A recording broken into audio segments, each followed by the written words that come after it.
Assalamualaikum warahmatullahi wabarakatuh. Terima kasih telah menonton video ini. Perkenalkan, saya Eri Rovendra, dosen D3 Fisioterapi Universitas Pordekop Bukit Tinggi. Pada video kali ini, saya akan memperkenalkan rencana pembelajaran semester atau nama lain silabus dengan mata kuliah terapi hidro dan aktino. Dalam silabus ini terlihat capaian bobot SKS sebesar 3 SKS yang terdiri dari keterampilan 1 SKS, pengetahuan 1 SKS, dan praktek 1 SKS. Terlihat di sini, dosen pengampunya adalah Bu Riri Segita dan saya sendiri. Terdapat 5 capaian pembelajaran prodi, 2 CPMK, dan 14 sub CPMK. Di sini juga ada referensi yang dapat saudara lihat. Di dalam silabus ini terdapat bahan kajian yang harus dicapai mahasiswa dalam 16 kali pertemuan. 7 pertemuan sebelum UTS dan 7 pertemuan setelah UTS. Dalam pertemuannya terdapat aktivitas yang akan mahasiswa lakukan, metode pembelajaran yang dipakai, dan materi-materi apa yang harus dikuasai. Dan juga terdapat rubrik penilaian terhadap aktivitas yang dilakukan oleh mahasiswa fisioterapi. Untuk pertemuan 1-7 itu tentang terapi hidro yang diampu oleh Ibu Riri Segita. Pada pertemuan 1, pengertian dan ruang lingkup hidroterapi. Pertemuan 2, metode aplikasi hidroterapi hot dan cold. Pertemuan 3, metode aplikasi parafin pad. Pertemuan 4, metode aplikasi krioterapi atau ice terapi. Pertemuan 5 dan 6, metode pool terapi. Pertemuan 7, sauna dan steam bath. Pertemuan 8, untuk ujian tengah semester. Untuk pertemuan 9-15, itu tentang terapi aktino. Dosen pengampunya adalah saya sendiri. Pada pertemuan 9, tentang fisika dasar sinar atau cahaya. Pertemuan 10, inframerah, ultraviolet, dan laser. Pada pertemuan 11, pengaruh gelombang. Pertemuan 12, inframerah. Pertemuan 13, tentang ultraviolet. Pertemuan 14 dan 15, tentang laser. Pertemuan 16, ujian akhir semester atau UAS. Pada bagian bawah RPS ini terdapat RPS praktik, di mana terdapat capaian keterampilan mahasiswa seperti memberi asuhan hidroaktino pada kasus muskuloskeletal sampai pendokumentasian dengan SOAP. Untuk selanjutnya kita masuk ke dalam pembelajaran di kelas. Assalamualaikum warahmatullahi wabarakatuh. Waalaikumsalam warahmatullahi wabarakatuh. Selamat siang adik-adik semua. Siang. Bagaimana kabarnya hari ini? Alhamdulillah. Alhamdulillah baik ya. Semuanya udah makan siang ya, Dek ya? Alhamdulillah. Untuk perkuliahan kita hari ini kita akan membahas tentang IR atau yang disebut dengan infrared. Apakah adik-adik udah pernah mendengar yang namanya IR atau infrared? Belum. Pada pertemuan sekarang, Bapak akan membahas tentang infrared. Bagaimana nanti metode pelaksanaannya, bagaimana nanti teknik pelaksanaannya, dan bagaimana nanti adik-adik bisa melaksanakan intervensi ini kepada pasien nantinya. Di sini adik-adik bisa melihat PowerPoint Bapak itu tentang capaian dari pembelajaran kita hari ini adalah supaya adik-adik itu bisa mengidentifikasi tentang apa itu infrared. Kemudian adik-adik juga memahami tentang apa nanti klasifikasi dari infrared itu sendiri. Kemudian adik-adik juga memahami tentang apa sih efek dari infrared itu sendiri. Kemudian adik-adik juga memahami tentang bagaimana adik-adik nanti mengaplikasikan infrared ini kepada pasien nantinya.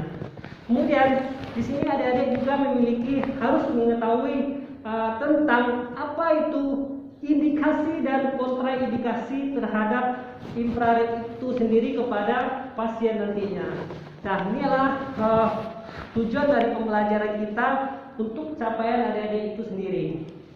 Kemudian lanjut, ini ada beberapa referensi yang Bapak gunakan untuk materi hari ini. Itu kita ambil dari beberapa sumber yang ada di panduan tentang pelaksanaan infrared nantinya untuk kepada pasien. Selanjutnya kita membahas tentang infrared itu sendiri. Infrared itu sendiri adalah dia sebuah jenis gelombang ya, gelombang elektromagnetik dengan panjang gelombang itu antara 7.700 sampai 4 juta Armstrong. Kemudian untuk infrared itu sendiri dia memiliki beberapa asal buatannya ya. Dia terbuat dari bantalan listrik dan karbon pendek. Kemudian untuk klasifikasinya sendiri itu berdasarkan panjang gelombang kita membagi jadi dua, yaitu ada gelombang panjang, kemudian ada gelombang pendek. Kemudian untuk gelombang panjang itu sendiri dia lebih kepada panjang gelombang itu penetrasinya hanya sampai di lapisan superficial ya. Lapisan superficial pada epidermis kulit itu sekitaran 0,5 mm.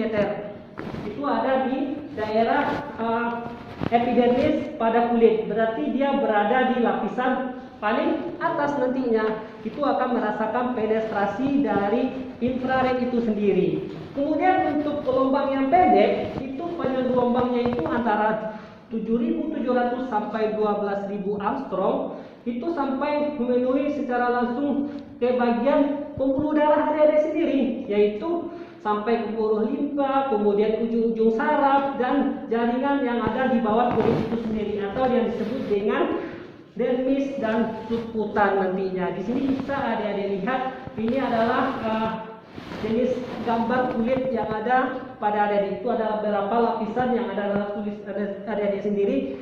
Epidermis, kemudian dermis dan subkutan nantinya. Kemudian berdasarkan tipenya untuk IR itu sendiri dia dibagi berapa? Ada 3. Ada tipe A, tipe B dan tipe C. Itu pun memiliki penetrasi antara A dan BC itu berbeda. Untuk A penetrasinya antara 7.780 sampai 1.500 ya. Kemudian untuk B dan C itu karena dia menggunakan penetrasi dangkal itu antara 1.500 sampai 10.000 Armstrong nantinya. Kemudian kita lanjutkan pada pancaran sinar. Ya, untuk pancaran sinar itu sendiri dia memiliki ada beberapa macam untuk sinar ya. Pertama adalah sinar matahari, kemudian ada flame karbon, kemudian air pula merkuri vapor lamp, kemudian ada Romeyer lamp ya. Untuk sinar matahari sendiri itu bisa yang adik-adik rasakan sendiri ya. Seperti adik-adik pergi keluar di pagi hari, itu adalah sinar dari pancaran infrared yang akan adik-adik rasakan. Kemudian ada flame karbon. Flame karbon ini sendiri itu pada saat seseorang melakukan pengelasan. Itu adalah cahaya yang akan timbul, kemudian sinar yang akan timbul. Kemudian untuk lampu ini adalah jenis lampu pijar nantinya. Kemudian untuk Romeyer lamp itu adalah sejenis alat yang digunakan sebagai seperti lampu-lampu biasanya ya. Kemudian untuk hukum penyerahan itu sendiri dia terbagi ada hukum pemantulan, kemudian hukum pembiasan, hukum kodrat terbalik, kemudian hukum Protus atau penyinaran nantinya. Kemudian ada kuantum energi dari Planck namanya. Ini adalah hukum-hukum penyinaran yang dilakukan oleh alat yang dinamakan dengan infrared itu sendiri. Oke, sampai di sini ada pertanyaan untuk adik-adik masing-masing? Baik, dipersilakan kepada Rifki.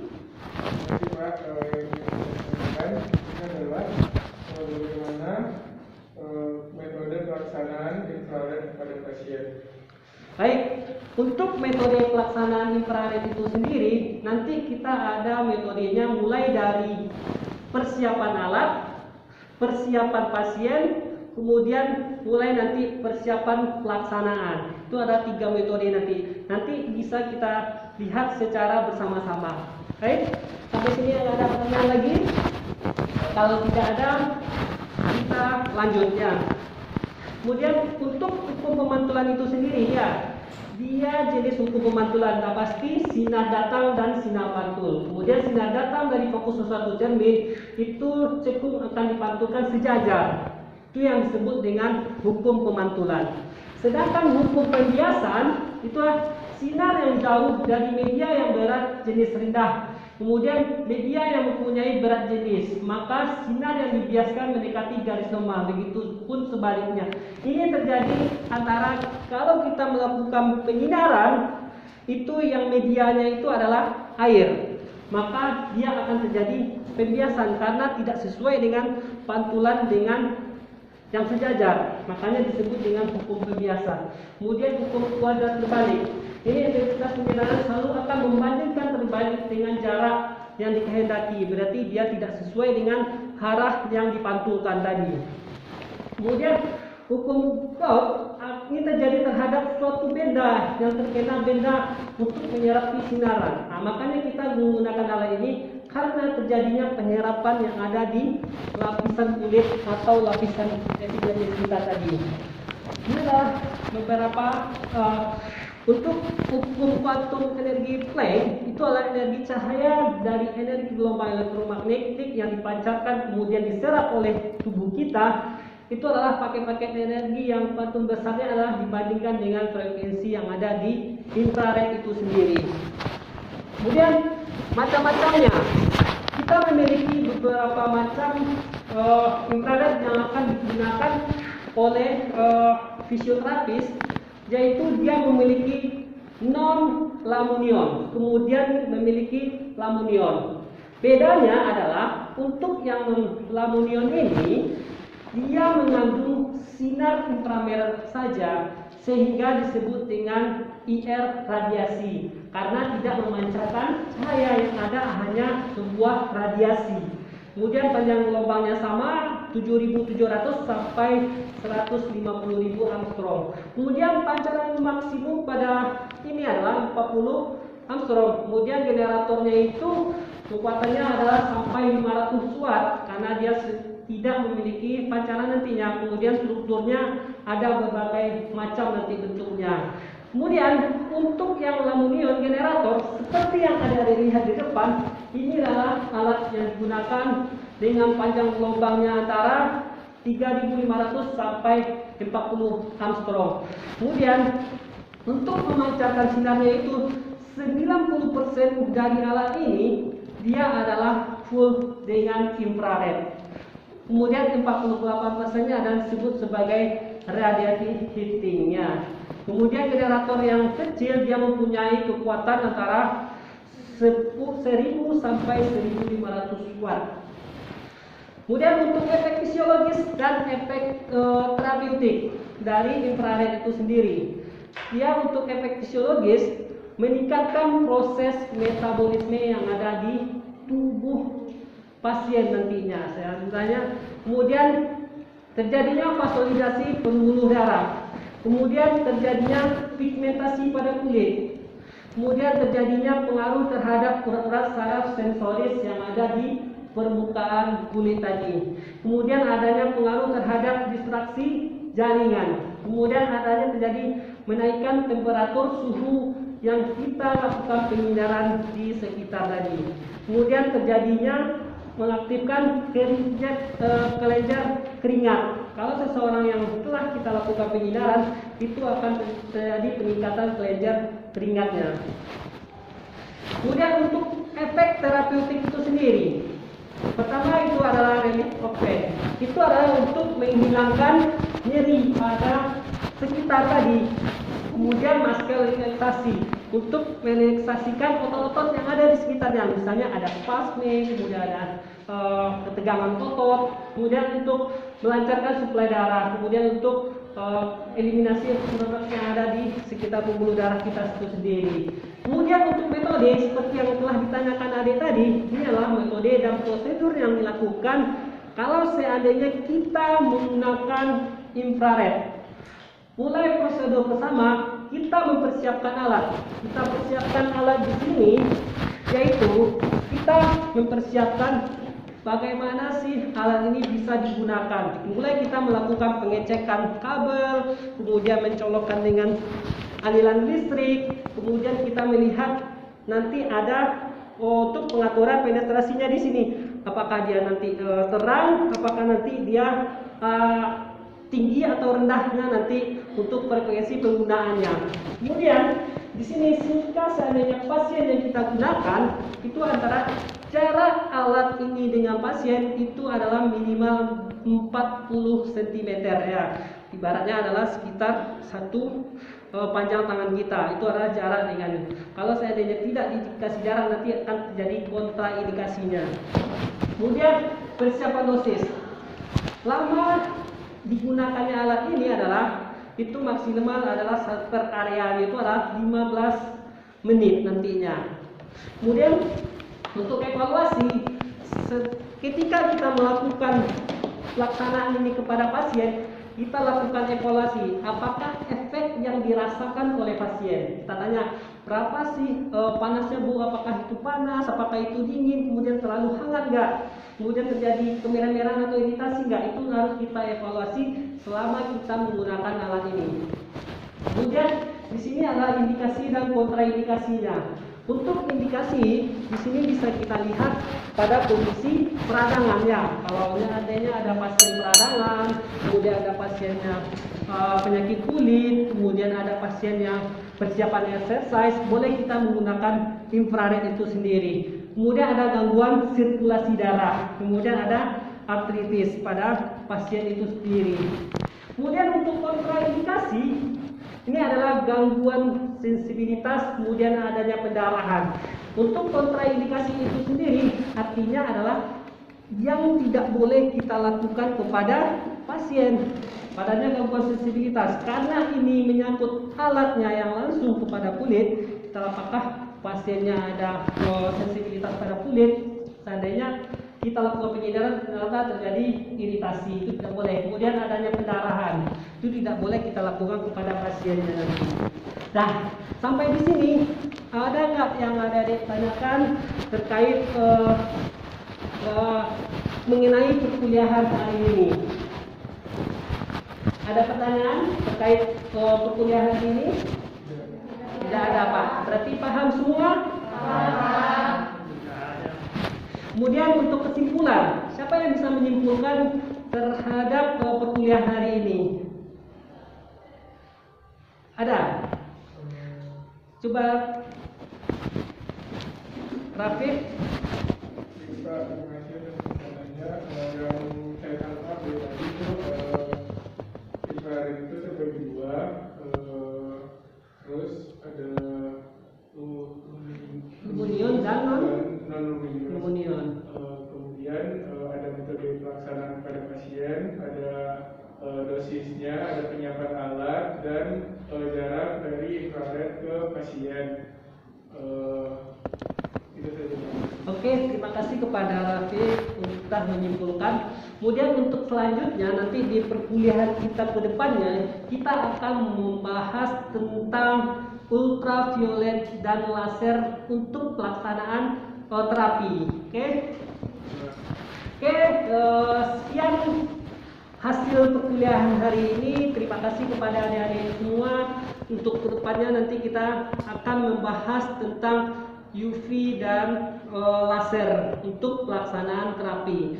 Terima kasih atas waktunya untuk adik-adik semua. Assalamualaikum warahmatullahi wabarakatuh. Waalaikumsalam warahmatullahi wabarakatuh.